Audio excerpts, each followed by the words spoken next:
watching News Insights. Let's watch today's news updates. ಪೇಷಂಟ್ಸ್ಗೆ ಕೊಟ್ಟು Ayurvedic doctors ಮಾಡಿದ್ದಾರೆ, studies ಮಾಡಿದ್ದಾರೆ. ಇದು ಕೂಡ ಆಂಟಿ ಇನ್ಫ್ಲಮೇಷನ್ ಮತ್ತೆ ಆಂಟಿ ಕ್ಯಾನ್ಸರ್ ಆಗಿ ಕೆಲಸ ಮಾಡಿದೆ. ಹೌದು, ಇದೇ ಆಗ್ತಾ ಇದೆ. ಈಗ ಮಾಡ್ತಾ ಇರೋದು ಇದಕ್ಕಿಂತ ಅಡ್ವಾನ್ಸ್ ಲೆವೆಲ್ ಇದೆ. ಹಾಗಾಗಿ ಈಗ ನಮ್ಮಲ್ಲಿ ಈಗ ನಾನು ನಿಮಗೆ ಒಂದು ಎರಡು ಎಕ್ಸಾಂಪಲ್ ಈಗ ಆಗಿರೋದು ನಾನು ನಿಮ್ಗೆ ಹೇಳ್ತೀನಿ. ಒಬ್ರು ಇದರ cancer, blood cancer, stage 4, blood brain ಎಲ್ಲ ಹೋಗಿದೆ. ಅವ್ರು ಪೂರ್ತಿ ಹಾಸಿಗೆ ಇರ್ತಿದ್ದಾರೆ. ಅವ್ರಿಗೆ ಯಾರೋ ನಮ್ಮ ರೆಫರೆನ್ಸ್ ಕೊಟ್ಟು ಫೋನ್ ಮಾಡಿದ್ರು. ಅವ್ರಿಗೆ ನಾವು ನೀರು ಕೊಟ್ವಿ. ಅವ್ರು ಹೇಳಿದ್ರು ಫಸ್ಟ್ ವಾರ ಏನೋ ಚೇಂಜಸ್ ಕಂಡಿಲ್ಲ ಅಂತಂದ್ರು. ಇನ್ನೊಂದು ವಾರ ಟ್ರೈ ಮಾಡಿ ತಂದೆ. ಎರಡನೇ ವಾರ ಆದಮೇಲೆ ಕಂಪ್ಲೀಟ್ ಹಾಸಿಗೆ ಇದ್ದವರು ಈಗ ಎದ್ದು ಕೂತ್ಕೊಂಡು ಊಟ ಮಾಡ್ತಾ ಇದ್ದಾರೆ.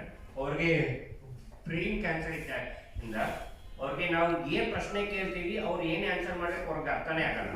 ಅಂದರೆ ಬ್ರೈನ್ ಕ್ಯಾನ್ಸರ್ ಇದ್ದವ್ರಿಗೆ ತುಂಬ ಕನ್ಫ್ಯೂಷನ್ಸ್ ಇರುತ್ತೆ. ನಾವು ಏನೋ ಪ್ರಶ್ನೆ ಕೇಳ್ತೀವಿ, ಆ ಥರ ಇದ್ದವರು ಆ ಥರ ಆಗಿದ್ದವ್ರೆ ಡಾಕ್ಟರ್ಸ್ ಆಗಲ್ಲ ಅಂತ ಕೈ ಬಿಟ್ಟವರು ಈಗ ಕೂತ್ಕೊಂಡು ಊಟ ಮಾಡ್ತಾ ಇದ್ದಾರೆ. ಒಂದಿನ ಅರ್ಧ ಲೀಟರ್ ಅಷ್ಟೇ ನೀರು ಕುಡಿತಾರೆ. ಕೂತ್ಕೊಂಡು ಊಟ ಮಾಡ್ತಾ ಇದ್ದಾರೆ. ಕೇಳೋ ಪ್ರಶ್ನೆಗೆ ಸರಿಯಾಗಿ ಆನ್ಸರ್ ಹೇಳ್ತಾ ಇದ್ದಾರೆ. ಅವರು ವೇದ ಮಂತ್ರಗಳು, ಶ್ಲೋಕಗಳು ಹೇಳ್ಕೊಂಡಿದ್ದಾರೆ. ಈಗ ಯಾವ ಡಾಕ್ಟರ್ ಆಗಲ್ಲ ತಂದಿದ್ರು ಅವರೇನೆ ಈಗ ಬ್ರೈನಿಗೆ ಒಂದು 2-3 ರೇಡಿಯೇಷನ್ ಕೊಡೋಣ, ಬ್ರೈನ್ ಟ್ಯೂಮರ್ ಸ್ವಲ್ಪ ಕಡಿಮೆ ಆದರೆ ಇದರಿಂದ ಆಚೆ ಬರೋ ಚಾನ್ಸಸ್ ಜಾಸ್ತಿ ಇದೆ ಅಂತ ಅಂದ್ಬಿಟ್ಟು ಡಾಕ್ಟರ್ ಯಾರು ಆಗಲ್ಲ ತಂದಿದ್ರು ಅವರೇ ಈಗ ವಾಪಸ್ ಟ್ರೀಟ್ಮೆಂಟ್ ಮಾಡ್ತಾರೆ. ಮೆಡಿಕಲ್ ಸಿಸ್ಟಮ್ ಅಥವಾ ಇದೇನು ಹೊಸದಾಗಿ ಕಂಡುಹಿಡಿದಿರುವಂಥ ವೈದ್ಯಕೀಯ ಕ್ಷೇತ್ರನ ಅಂತ ಅನಿಸ್ಬೋದು. ಆದರೆ ಆಯುರ್ವೇದದಲ್ಲಿ ಸಾವಿರಾರು ವರ್ಷಗಳ ಇತಿಹಾಸದಿಂದ ಇರ್ತಕ್ಕಂಥ ವೈದ್ಯಕೀಯ ಶಾಸ್ತ್ರದ ಆಯುರ್ವೇದದಲ್ಲಿ ಪಂಚಗವ್ಯ ಚಿಕಿತ್ಸೆ ಅನ್ನುವಂಥದ್ದು ಇದೊಂದು ಚಿಕಿತ್ಸೆ. ನಾವು ಇಡೀ ಆಯುರ್ವೇದವನ್ನು ಸರಿಯಾಗಿ ಅಧ್ಯಯನ ಮಾಡಿದ್ರೆ ಚರಕಾಚಾರ್ಯರಿರ್ಬೋದು, ವಾಗ್ಭಟಾಚಾರ್ಯರಿರ್ಬೋದು, ಸುಶ್ರುತಾಚಾರ್ಯರಿರ್ಬೋದು, ಇಡೀ ಆಯುರ್ವೇದವನ್ನು ನಾವು ಸರಿಯಾಗಿ ಅಧ್ಯಯನ ಮಾಡಿದರೆ ಪಂಚಗವ್ಯ ಆಧಾರದ ಮೇಲೆ ಆಯುರ್ವೇದ ನಿಂತಿರುವಂಥದ್ದನ್ನು ನಾವು ನೋಡ್ಬೋದು. ಅಂದರೆ ನಾವು ಯಾವುದೇ ಔಷಧಿಗಳನ್ನು ಅನುಪಾನವಾಗಿ ಕೊಡಬೇಕಿದ್ರೆ ಹಾಲಲ್ಲಿ ತೊಗೊಳ್ಳಿ, ಮೊಸರು ತೊಗೊಳ್ಳಿ, ತುಪ್ಪದಲ್ಲಿ ತೊಗೊಳ್ಳಿ, ಬೆಣ್ಣೆ ತೊಗೊಳ್ಳಿ ಅಂತ ಔಷಧಿಗಳನ್ನು ಕೊಡಬೇಕಾಗಿದೆ. ನಮ್ಮ ಔಷಧಿಗಳನ್ನು ಸಂಸ್ಕಾರ ಮಾಡಬೇಕಿದ್ರೆ ರಸೌಷಧಿಗಳಿರ್ಬೋದು, ಯಾವುದೇ ಔಷಧಿಗಳನ್ನು ಅದರ ಡಿಟಾಕ್ಸಿಟಿ, ಅದರ ವಿಷ ವಸ್ತುಗಳನ್ನು ಸಂಸ್ಕಾರ ಮಾಡಬೇಕಿದ್ರೆ ನಾವು ಪಂಚಗವ್ಯದಿಂದಲೇ ಅವುಗಳನ್ನು ಸಂಸ್ಕಾರ ಮಾಡಬಹುದು. ಈ ಗಂಧಕ ಅಂತ ವಿಷವಸ್ತುಗಳನ್ನು ಪ್ಯೂರಿಫಿಕೇಷನ್ ಮಾಡಬೇಕಿದ್ರೆ ಹಾಲಲ್ಲಿ, ಮತ್ತು ರಸೌಷಧಿಗಳನ್ನು ಭಸ್ಮ ಅದರ ಪ್ಯೂರಿಫಿಕೇಷನ್ ಮಾಡಬೇಕಿದ್ರೆ ಗೋಮೂತ್ರ, ಗೋಮಯಂತ್ರ. ಈ ರೀತಿ ಇಡೀ ಆಯುರ್ವೇದ ಪಂಚಗವ್ಯ ಆಧಾರದ ಮೇಲೆ ನಿಂತಿರುವಂಥದ್ದನ್ನು ನಾವು ನೋಡ್ತೀವಿ. ಆದರೆ ಇವತ್ತು ಕ್ಯಾನ್ಸರ್ ಅನ್ನುವಂಥದ್ದು ಜಗತ್ತಿಗೆ ಒಂದು ಸವಾಲಾಗಿರೋ, ವೈದ್ಯಕೀಯ ಕ್ಷೇತ್ರಕ್ಕೆ ಒಂದು ಸವಾಲಾಗಿದೆ. ಒಂದು ಆಗಲೇ ಹೇಳಿದಂಗೆ ಯಾವುದೇ ದೋಷಗಳು, ದೀರ್ಘಕಾಲಿಕ ಕಾಯಿಲೆಗಳಿರ್ಬೋದು ಅಥವಾ ಮಾರಣಾಂತಿಕ ಕಾಯಿಲೆಗಳಿರ್ಬೋದು, ಇದಕ್ಕೆ ಒಂದು ಆಶಾಕಿರಣ ಅಂತ ಏನಾದರೂ ಇದ್ದರೆ ವೈದ್ಯಕೀಯ ಕ್ಷೇತ್ರಕ್ಕೆ ಇವತ್ತು ಪಂಚಗವ್ಯ ಅನ್ನುವಂಥದ್ದು ಹೇಳ್ಬೋದು. ಇಡೀ ಜಗತ್ತು ಪಂಚಮಹಾಭೂತ ಆಧಾರದ ಮೇಲೆ ನಿಂತಿರುವಂಥದ್ದು. ಈ ಪಂಚಮಹಾಭೂತಗಳ ಆಧಾರದ ಮೇಲೆ ತ್ರಿದೋಷಗಳನ್ನು ಆಯುರ್ವೇದ ನಿರ್ಣಯಿಸುತ್ತೆ. ಈ ತ್ರಿದೋಷಗಳ ಏರುಪೇರನ್ನು ಡಿಸೀಸ್ ಅಂತೇಳಿ ಕರೆಯುತ್ತೆ. ಈಗ ದೀರ್ಘಕಾಲಿಕ ಮತ್ತು ಮಾರಣಾಂತಿಕ ಕಾಯಿಲೆಗಳಿಗೆ ತ್ರಿದೋಷಗಳು ಅಬ್ನಾರ್ಮಲ್ ಆಗಿರ್ತದೆ. ಈ ತ್ರಿದೋಷಗಳನ್ನು ನಾರ್ಮಲ್ ತಗೊಂಡ್ರೆ ಯಾವುದೇ ಕಾಯಿಲೆಗಳನ್ನು ವಾಸಿ ಮಾಡೋದಕ್ಕೆ ಸಾಧ್ಯ ಇಲ್ಲ. ಆದರೆ ಈ ತ್ರಿದೋಷಗಳನ್ನು ನಾವು ಸಮದೋಷಕ್ಕೆ ತಗೊಂಡು ಯಾವುದೇ ವೈದ್ಯಕೀಯ ಪದ್ಧತಿಗಳಿರ್ಬೋದು, ಅವುಗಳ ಜೊತೆ ನಾವು ಚಿಕಿತ್ಸೆಯನ್ನು ಕೊಟ್ಟಾಗ ಇವತ್ತು 25-30 ಕೀಮೋ ಕೊಡುವಂಥ ಪೇಷೆಂಟ್ಗಳಿಗೆ 6-7 ರಿಸಲ್ಟ್ಗಳು ಬರ್ತಾ ಇರುವಂಥದ್ದನ್ನು ನಾವು ನೋಡ್ತೀವಿ. ಪಂಚಗವ್ಯ ಚಿಕಿತ್ಸೆಯಿಂದ ಇವತ್ತು 15 3 ತಿಂಗಳು ಅಂತ ಹೇಳಿ ಕಳಿಸಿರುವಂಥ ಪೇಷೆಂಟ್ಗಳು ಇವತ್ತು ಡಿಗ್ರಿ ಮುಗಿಸಿ ಮದುವೆಯಾಗಿ ಮಕ್ಕಳಾಗಿ ನಾರ್ಮಲ್ ಜೀವನಗಳನ್ನು ಮಾಡ್ತಾ ಇರುವಂಥದ್ದನ್ನು ನೋಡ್ತೀವಿ. ಹಾಗಾಗಿ ಇವತ್ತು ನಾವು ಕಾರಣ ಇವತ್ತು ಕ್ಯಾನ್ಸರ್ ಅಂದರೆ ನಾವು ಮುಂಚೆ ಆದರೆ ಯಾವುದೋ 10% 5% ಯಾಕೋ ಕೇಳ್ತಾ ಇದ್ವಿ. ಈಗ ಕ್ಯಾನ್ಸರ್ ಅಂದರೆ ಅದೊಂದು ಸಾಮಾನ್ಯ ರೋಗ ಆಗಿದೆ. ಕಾರಣ ಏನಂದರೆ ಆಯುರ್ವೇದದಲ್ಲಿ ಕರ್ಮ ಅಂತ ಹೇಳುತ್ತೆ. ಆದರೆ ಕಾರಣ ಇವತ್ತು ಎಲ್ಲರಿಗೂ, ಏಕೆಂದರೆ ಮೊದಲು ನಾವು ಟೆಸ್ಟ್ ಮಾಡಿಸಿದ್ದು ಸೈಟೋಟಾಕ್ಸಿಸಿಟಿ ಅಂತ, ಅಂದರೆ ಈ ನೀರಿನ ಕ್ಯಾನ್ಸರ್ ಸೆಲ್ಸ್ ಸಾಯ್ತಾ ಇದೆಯಾ ಇಲ್ವಾ ಅಂತ ಚೆಕ್ ಮಾಡಿರುವಂಥದ್ದು. ಫಸ್ಟ್ ಬೇಸಿಸ್ ಅಲ್ಲಿ ನಾವೇನು ತಿಳ್ಕೊಂಡಿವೆ ಅಂದರೆ ಕ್ಯಾನ್ಸರ್ ಸೆಲ್ಸ್ ಸಾಯದೇ ಹೋದ್ರೂ ಪರವಾಗಿಲ್ಲ, ಅದು ಒಂದು ಕಡೆ ನಿಂತ್ಕೊಂಡು ಸ್ಪ್ರೆಡ್ ಆಗದೆ ಹೋದ್ರೆ ಸಾಕು ಅಂತ ಯೋಚನೆ ಮಾಡಿದ್ವಿ.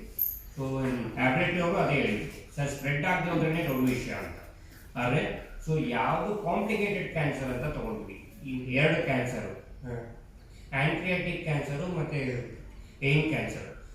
ಪ್ಯಾನ್ಕ್ರಿಯಾಟಿಕ್ ಕ್ಯಾನ್ಸರ್ಗೆ ಟ್ರೀಟ್ಮೆಂಟೇ ಇಲ್ಲ ಅಂತಾರೆ ಅಂತ ತುಂಬ ಕಷ್ಟವಾದ ಕ್ಯಾನ್ಸರ್. ಮತ್ತು ಬ್ರೈನ್ ಕ್ಯಾನ್ಸರ್ ಕೂಡ ಅಷ್ಟೇ ಕಾಂಪ್ಲಿಕೇಟೆಡ್ ಕ್ಯಾನ್ಸರ್. ಫಸ್ಟು ನೀವು ರಿಸಲ್ಟ್ ನೋಡೋದು ಬ್ರೈನ್ ಕ್ಯಾನ್ಸರ್. ಬ್ರೈನ್ ಕ್ಯಾನ್ಸರಲ್ಲಿ ಒಂದು ಅಲೋಪತಿ ಕೀಮೋ ಡ್ರಗ್ ಅದರ ಕಂಪ್ಯಾರಿಸನ್ ಸ್ಟಡಿ ಆಗಿದೆ. ನೀವು ಅದರಲ್ಲಿ ನೋಡಿದ್ರೆ ನಮ್ಮ ಸ್ಯಾಂಪಲ್ ಇನ್ ಪರ್ಸೆಂಟೇಜ್ ಅಂತ ಇದೆ, ಅದು 16.79% ಅಂತ ಇದೆ. ಸೆಕೆಂಡು ಅಲೋಪತಿ ಡ್ರಗ್ಗು 7.76 ಅಂತ ಇದೆ. ಅಂದರೆ ಸೊ ಕೀಮೋಥೆರಪಿ ಡ್ರಗ್ಗು 7.76 mg ಅಷ್ಟು ತಗೊಂಡಾಗ ನಮ್ಮ ನೀರು 16.79 ml ಅಷ್ಟು ತಗೊಂಡ್ರೆ ಅದು ಕೀಮೋಥೆರಪಿ ಡ್ರಗ್ ಈಕ್ವಿವೆಲೆಂಟ್ ಆಗಿ ಕ್ಯಾನ್ಸರ್ ಸೆಲ್ಸ್ನ ಸಾಯ್ತಾ ಇದೆ ಅಂತ ಬಂತು. ನೀವು 4ನೇ ಪೇಜಲ್ಲಿ ಪ್ಯಾನ್ಕ್ರಿಯಾಟಿಕ್ ಸೆಲ್ ಬಗ್ಗೆ ಮಾತಾಡಿದ್ವಿ. ಸೊ ಪ್ಯಾನ್ಕ್ರಿಯಾಟಿಕ್ ಸೆಲ್ಗೆ ಕೀಮೋಥೆರಪಿ ಡ್ರಗ್ಗು 9.83 mg ಅಷ್ಟು ತಗೊಂಡ್ರೆ ನಮ್ಮ ನೀರು 9.63 ml ಆ ಕೀಮೋಥೆರಪಿ ಡ್ರಗ್ ಈಕ್ವಿವೆಲೆಂಟ್ ಆಗಿ ಕ್ಯಾನ್ಸರ್ ಸೆಲ್ಸ್ ಸಾಯ್ತಾ ಇದೆ ಅಂತ ಬಂತು. ಇದು ನೋಡಿದಾಗ ನಮಗೆ ನಿಜವಾಗ್ಲೂ ಹೌದಾ ಇಲ್ವಾ ಅನ್ನೋ ಒಂದು ಆಶ್ಚರ್ಯದಲ್ಲಿ ಸೊ ನೆಕ್ಸ್ಟ್ ಏನಾಗುತ್ತೆ, ಇದು ಬರೀ ಕ್ಯಾನ್ಸರ್ ಸೆಲ್ಸ್ನ ಸಾಯ್ತಾ ಇದೆಯಾ, ನಾರ್ಮಲ್ ಸೆಲ್ಸ್ನೂ ಸಾಯಿಸ್ತಾ ಇದೆಯಾ ಅಂತ ಚೆಕ್ ಮಾಡಿ. ಅದರಲ್ಲಿ ನಿಮಗೆ ನೆಕ್ಸ್ಟ್ ಬರೋದು ನಾರ್ಮಲ್ ಸೆಲ್ಸ್ ಮೇಲೆ ನಮ್ಮ ನೀರು ಏನೇ ಇಂಪ್ಯಾಕ್ಟ್ ಬಿದ್ದಿಲ್ಲ, ಎಷ್ಟೇ ಸ್ಟ್ರಾಂಗ್ ಡೋಸೇಜ್ ಕೊಟ್ಟು ನಾರ್ಮಲ್ ಇದರಲ್ಲಿ ಏನೂ ಆಗಿಲ್ಲ. ಆದರೆ ಕೀಮೋಥೆರಪಿ ಡ್ರಗ್ಗಿಂದ ನಾರ್ಮಲ್ ಸೆಲ್ಸ್ ಕೂಡ ಸಾಯ್ತಾ ಇದೆ ಅಂತ ಬಂತು. ಸೊ ಇದು ಒಂದು ಮನಸ್ಸಿಗೆ ಸಮಾಧಾನ ಆಯಿತು, ಓಕೆ ಇದರಿಂದ ಯಾವುದೇ ಥರ ಏರ್ ಫಾಲು ಸೈಡ್ ಎಫೆಕ್ಟ್ಸು ಆಗೋದಿಲ್ಲ ಅಂತ. ನೆಕ್ಸ್ಟ್ ಪ್ರೋಸೆಸ್ ಏನಂದರೆ ಇದು ಹೆಂಗೆ ಸಾಯ್ತಾ ಇದೆ ಅಂತ ಚೆಕ್ ಮಾಡುವಂಥದ್ದು. ಹೆಂಗೆ ಸಾಯ್ತಾ ಇದೆ ಅಂತ ನೋಡ್ಬೇಕಾದ್ರೆ ಆ ಪೇಜ್ 4 ಸೊ ಟೇಬಲ್ ನಂಬರ್ 2 ಅಲ್ಲಿ ಸಿಗುತ್ತೆ ನಿಮಗೆ. ಟೇಬಲ್ ನಂಬರ್ 2 ಅಲ್ಲಿ ನಮಗೆ ಅಪಾಪ್ಟೋಸಿಸ್ ಅಂದರೆ ಕ್ಯಾನ್ಸರ್ ಸೆಲ್ಸು ತಾನಾಗೆ ಆತ್ಮಹತ್ಯೆ ಮಾಡ್ಕೊಂಡು ಸಾಯುವಂಥದ್ದು ಎಲ್ಲರ ದೇಹದಲ್ಲಿ. ಇವಾಗ ನಮಗೆ ಕ್ಯಾನ್ಸರ್ ಇಲ್ಲ, ನಮ್ಮ ದೇಹದಲ್ಲೂ ಕ್ಯಾನ್ಸರ್ ಸೆಲ್ಸ್ ಇರುತ್ತೆ, ಅದರ ಬಾಡಿ ಇಮ್ಯುನಿಟಿಯಿಂದ ಅದು ತಾನಾಗೆ ಆತ್ಮಹತ್ಯೆ ಮಾಡ್ಕೊಂಡು ಸಾಯ್ತಾ ಇರುತ್ತೆ. ಅದನ್ನು ನ್ಯಾಚುರಲ್ ಪ್ರೋಸೆಸ್. ಅಪಾಪ್ಟೋಸಿಸ್ ಪ್ರೋಸೆಸ್ನ ತುಂಬ ಜಾಸ್ತಿ ಮಾಡಿಸುತ್ತೆ. ಅದರಿಂದ ಏನಾಗುತ್ತೆ, ಅಬ್ನಾರ್ಮಲ್ ಸೆಲ್ಸು ಬೇಗ ಆತ್ಮಹತ್ಯೆ ಮಾಡ್ಕೊಂಡು ಸಾಯೋ ಥರ ಆಗುತ್ತೆ. ನೆಕ್ಸ್ಟು ಅಲೋಪತಿ ಡ್ರಗ್ಗಲ್ಲಿ ಅಪಾಪ್ಟೋಸಿಸ್ ಪ್ರೋಸೆಸ್ ಆಗೋದಿಲ್ಲ, ಅದು ನೆಕ್ರೋಸಿಸ್ ಅಂತ ಆಗುತ್ತೆ. ನೆಕ್ರೋಸಿಸ್ ಅಲ್ಲಿ ಏನಂದ್ರೆ ಅದು ಕ್ಯಾನ್ಸರ್ ಸೆಲ್ಸ್ನ ಕತ್ತಿಸಿ ಸಾಯಿಸುವಂಥದ್ದು, ಅಂದ್ರೆ ಅಗ್ರೆಸಿವ್ಲಿ ಸಾಯಿಸುವಂತ. ಇದು ಕಾರ್ಟ್ರೇಜ್ ಅದು, ಇದು ನೀರು ಆರೋ ಮಿಷಿನ್ಗೆ ಅಟ್ಯಾಚ್ ಮಾಡಿಕೊಂಡು ಇದು ಡ್ರಾಪ್ಸ್ ಹಾಕೋದು ಬೇಕಾಗಲ್ಲ. ಇದು ಇಲ್ಲಿವರೆಗೂ 2,500 ಜನ ತಗೊಂಡಿದ್ದಾರೆ ನಮ್ಮ ಹತ್ರದಿಂದ. ಇದು ತಗೊಂಡಾಗ ಕೂಡ ಹಲವಾರು ಜನಕ್ಕೆ ಕ್ಯಾನ್ಸರ್ ರೋಗದಿಂದ ಮುಂದೆ ಆಚೆ ಬಂದಿದ್ದಾರೆ ಅಂತ ಹೇಳಿದ್ದಾರೆ. ಆದರೂ ಕೂಡ ನಾವು ಅವಾಗ ಪ್ರೆಸ್ ಕಾನ್ಫರೆನ್ಸ್ ಮಾಡಿಲ್ಲ. ಈಗ ಯಾಕೆ ಮಾಡ್ತಾ ಇದ್ದೀವಿ ಅಂದರೆ ನಾವು ಈಗ 3 ತಿಂಗಳಲ್ಲಿ ಮಾಡಿರೋ ಟೆಸ್ಟಲ್ಲಿ ನಮಗೆ ಎವಿಡೆನ್ಸ್ ಕಾಣಿಸಿದೆ, ಡೇಟಾ ಕಾಣಿಸಿದೆ, ಇದು ಸ್ಟ್ಯಾಂಡರ್ಡ್ ಟ್ರೀಟ್ಮೆಂಟ್ ಏನಿದೆ ಅದಕ್ಕೆ ಕಂಪ್ಯಾರಿಬಲ್ ರಿಸಲ್ಟ್ಸ್ ಕಾಣಿಸಿದೆ, ನಾರ್ಮಲ್ ಸೆಲ್ಸ್ ಹಾಳಾಗ್ತಾ ಇಲ್ಲ ಅಂತ ಗೊತ್ತಾಗಿದೆ. ಅಂತ ಒಂದು ಫೈಂಡಿಂಗ್ಸ್ನ ನಿಮ್ಮ ಮುಂದೆ ಇಡೋಣ, ನಿಮ್ಮ ಸಪೋರ್ಟ್ ತಗೊಂಡು ಬೇರೆ ಜನಗಳಿಗೆ ಹೋಗೋಣ ಅಂತ ಮಾತ್ರ ಈ ಒಂದು ಪ್ರೆಸ್ ಕಾನ್ಫರೆನ್ಸ್ ಇಟ್ಟಿರೋದು. Thank you. ಯಾಕೆಂದರೆ ಮಾರುಕಟ್ಟೆಯಲ್ಲಿ ಸಾಕಷ್ಟು ಆಲ್ಕೋಲೈನ್ ಮಾಡೆಲ್ಸ್ ಬಂದಿದ್ದಾರೆ ಹೊಸದೇನು, ಆದರೆ ಇಲ್ಲಿ ಆಂಟಿ ಕ್ಯಾನ್ಸರ್ ಅಂತ ನೀವು ಟ್ರೈ ಮಾಡ್ಕೊಳ್ತಾ ಹ್ಯೂಮನ್ ಟ್ರಯಲ್ ಆಗಿದೆಯಾ? ಆಂಟಿ ಕ್ಯಾನ್ಸರ್ ಅಂತ ಯಾಕೆ ಅಂದರೆ ಇದು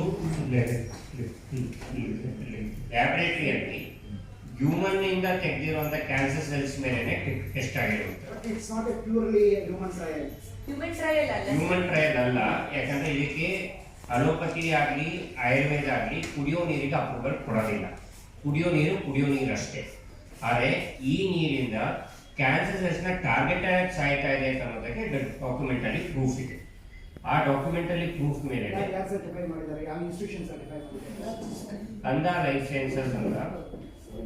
ಸ್ಕಂದ ಲೈಫ್ ಸೈನ್ಸಸ್ ಅಂತ ನಿಮಗೆ ಎಲ್ಲ ಲ್ಯಾಬ್ರೇಟರಿ ರಿಪೋರ್ಟ್ಸ್ ಅದರಲ್ಲಿ ನಾವು ಅಟ್ಯಾಚ್ ಮಾಡಿ ಕೊಟ್ಟಿದ್ದೀವಿ.